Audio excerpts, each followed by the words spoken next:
Good morning, everybody. We're live here from the birdhouse, and we are in the beginning of June. It is June 8th, and we do have a fun update for you today of some of the different things that people are seeing in their backyards and out and about when they are hiking. As always, we love to know what kind of things you're seeing, so absolutely put those in the comments. If you have any kind of baby bird activity going on, 'tis the season for that. If you've seen any Oriole activity or hummingbird activity, we want to know all that kind of good stuff. Or you can just say hi in the comments also, but we'll get started. First being, it is baby bird time. We've been hearing more and more and more reports of birds leaving the nest, which means that you might see little birds like this blue jay or sparrows or chickadees or bluebirds or red-winged blackbirds leaving the nest and hopping around on the ground. It's totally normal. It's called their fledgling stage, and it's super common to see them hopping around on the ground, still not flying, but the parents will come back and feed the babies for a couple more days until they're a little bit more independent. So it's totally normal. If you see it happening, just leave the bird there. It is part of their development. So you don't want to grab them and try to find a rehabber or anything like that. They're better off just being on their own. But speaking of baby birds, this photo was sent in by Mark, who says juvenile red-winged blackbird waiting to be fed. The adult came back multiple times. So this is a fine example of a baby bird that's being fed by its parents.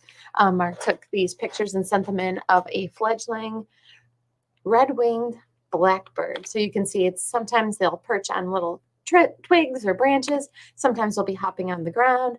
But this is the time of the year where you're likely to see them hopping around on the ground. So looking not quite like their parents yet, just starting to get their adult plumage growing in, or their juvenile plumage growing in. So it's a fun time of the year for baby birds. And then orioles, it is about that time also where you want to include mealworms in your backyard. If you are trying to keep the orioles coming all season, all summer, putting out mealworms is key for that. You want to put that on top of the jelly, the nectar, and the oranges. Some people are still having good luck with the orioles coming to the nectar and the oranges. Some people just give up on that and stick just with the jelly and the mealworms this time of the year. But if you're only going to feed two different types of things to the orioles right now, the mealworms and the jelly is the way to go. You can do live or freeze-dried mealworms. The birds prefer live mealworms, but they will eat the freeze-dried, and we have both of them in stock here at the store. And the reason is because these eggs in the oriole nest are starting to hatch. A couple photos here were sent in by Mark, who said found a Baltimore oriole nest. Adult oriole feeding the juveniles who were peeking out. Neat how the nest was made. Crazy they can put that together in a matter of no time. And I love this picture that he sent in here. It's the male oriole, and you can see it's right by its nest, which hangs off of a branch off of a tree. And if you look really closely in the top of the nest, you can see the mouths of some little baby birds peeking out. So those eggs have hatched in those oriole nests, and they are feeding those babies lots and lots of insect protein like the mealworms. So now is the time to absolutely add those mealworms to your backyard as a source for those orioles to grab those insects and take them back to the babies. And then once the babies have left the nest, don't be surprised if you start to see the adults and the babies together, all either going after the mealworms or going after the jelly. The adults will kind of show the juveniles where the feeders are. They'll sometimes grab a beak full of jelly and feed it to the babies right there at the feeder. So the oriole season isn't over yet as far as backyard activity goes.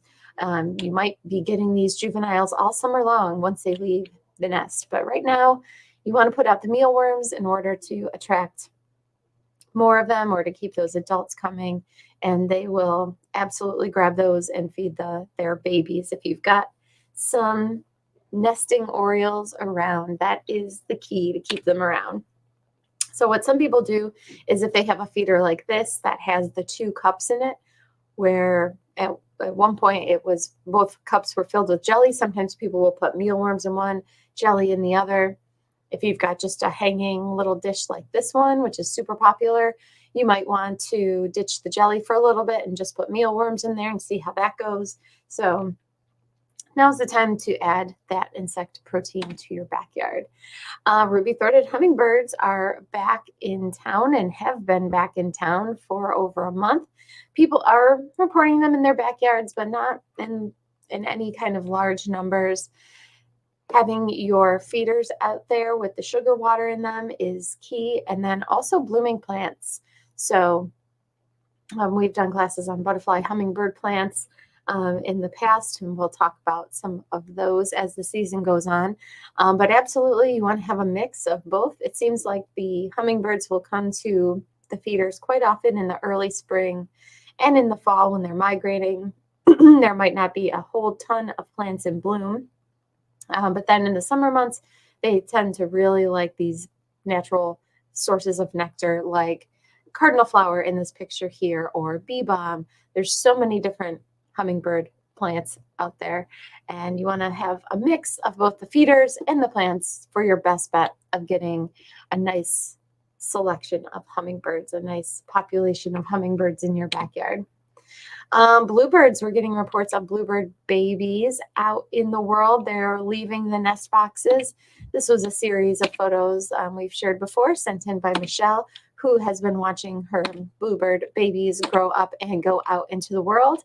And this was the final photo. And it's great because it also shows the male, or actually this looks like the female bluebird with a bill full of mealworms that she's feeding those babies. So the bluebird babies, as far as the first clutch of young for the year, seem to be out in the world. Bluebirds can have up to 3 rounds of babies or 3 broods every year. So this is just the beginning of bluebird season. If you haven't had any activity in your bluebird house yet, it doesn't mean that the season is over. It is still in process. Some ways to entice some other birds to your backyard, especially as the weather gets warmer. Going to be bird baths are fabulous to attract birds to your backyard, especially anything with moving water. So these solar fountain inserts are very popular. This is just a little floating, it almost looks like a little floating puck that you can put in your bird bath, and there's a solar panel on the top of it which powers a pump, and when the sun hits it, it will circulate that water, and the moving water can bring in larger diversity of birds. Not every bird will come to a house or come to a feeder, but they all need some source of water. So having water can really, really help increase your diversity in your backyard. And then we also have a product called Bird Bath Protector, which is pretty great. You just add a little cap full of that every time you are filling your bird bath, and it just helps break down some of the gunk that gets in there so it doesn't get as dirty in your bird bath, especially as we get in on the summer. It can get kind of gross in there. You can always put out nesting material, and goldfinches are some of our latest nesting songbirds in the area, so they're not even nesting yet. So it's going to be in July when they start, but they absolutely love this all-natural cotton nesting material that we have in the form of a nesting ball. The sparrows love it too. So many different birds love lining their nests with this all-natural cotton. And we've got plenty of these in stock at the moment, and you can just hang those in a tree or in a shrub or over by where all your feeders are, and the birds will just take bills full of that nesting material. And that's another way you can entice birds to nest a little bit closer to your backyard space. And then also I should mention window decals. If you're having issues with birds striking the windows or hitting the windows, we do have window decals to help with that. Our best sellers are these called window alerts, and they come in different designs. But how they work is you put them on the outside of your window, and we see that there's a little something there. You can tell there's some kind of a decal on the window. But when you put them on the outside of the window, they also reflect UV light, and birds can see in the UV spectrum. So the birds can absolutely see that there's something on the window, and that helps avoid any kind of window strikes. We also have some that you can put on the inside of your window if you can't get outside to attach one of those. So thought I should mention those too. And it is baby season. This is a photo that had been sent in by Karen, who said the first mallard family of the year at our cottage on Canandaigua Lake. So baby ducks are out there. I've been seeing baby geese. Here's a photo of a young pileated woodpecker, with its, looks like its father there at Tinker Nature Park, sent in by Mark. And also some more photos Mark sent in. Here is a spotted sandpiper. So if you're anywhere by a river or a pond or a stream, keep an eye out for a spotted sandpiper like this one here. Great blue heron, another bird that we will have here all summer long, hunting for fish and frogs and things like that along the stream, along streams and along ponds all summer long. And then here's a catbird. You might be getting these in your backyard also if you still have your jelly out for the orioles. It's not uncommon to get gray catbirds coming to those feeders as well. So also indigo buntings. Not a ton of reports of indigo buntings at people's feeders this spring, but that's pretty par for the course. We get some reports of the indigo buntings coming to bird feeders, especially Niger feeders. They like the small seeds. So Niger seed, millet, sunflower hearts, those are all favorites of indigo buntings, another migratory songbird we have in the area. Karen also sent in these photos. Fortunate to see loons, and this is a common loon, on Canandaigua Lake this past weekend. So Karen sent in these great photos of some common loon over on Canandaigua Lake. Love that. If you're out by the water, also keep an eye out for birds of prey. Of course, bald eagles we have year round here, and seasonally we have osprey. And here's a photo of an osprey sent in by Mark at Montezuma, and also a black tern, which nest in the Montezuma complex. So some pretty cool photos of birds you can find by the water. You might also see things like this. This is a painted turtle sent in by Robert over at the Churchville Dam, and a great blue heron. So if you're by any kind of water this summer, you're likely to see great blue heron. And then this mystery bird that we talked about on Tuesday briefly too, this photo that was sent in by Edward, who was looking to try to ID this bird that we determined is a great crested flycatcher. Really cool photo there of a not so common backyard bird, but they do nest in cavities. So if you have trees with any kind of holes in them, you might just get yourself some great crested flycatcher.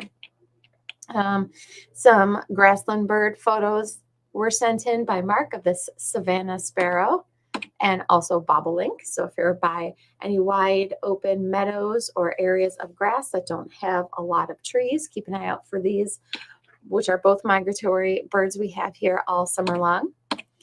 And scarlet tanager, we've been getting reports of people hearing scarlet tanagers with their Merlin apps high up in their trees.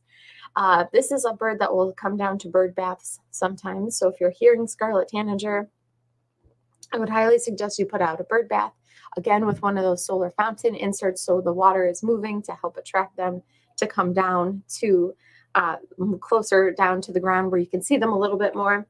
But scarlet tanager are here all summer long as well, especially in some wooded areas. If you've got any kind of woods, keep an eye out for your scarlet tanager and listen for them too. So that is everything I have prepared for you guys. Thank you for watching. There's actually no comments today. It's very quiet, which is surprising. But we will be back on Tuesday with another broadcast. And until then, enjoy your birds. Make sure to add those mealworms to your backyard feeding station. And we will talk to you soon. Have a great weekend.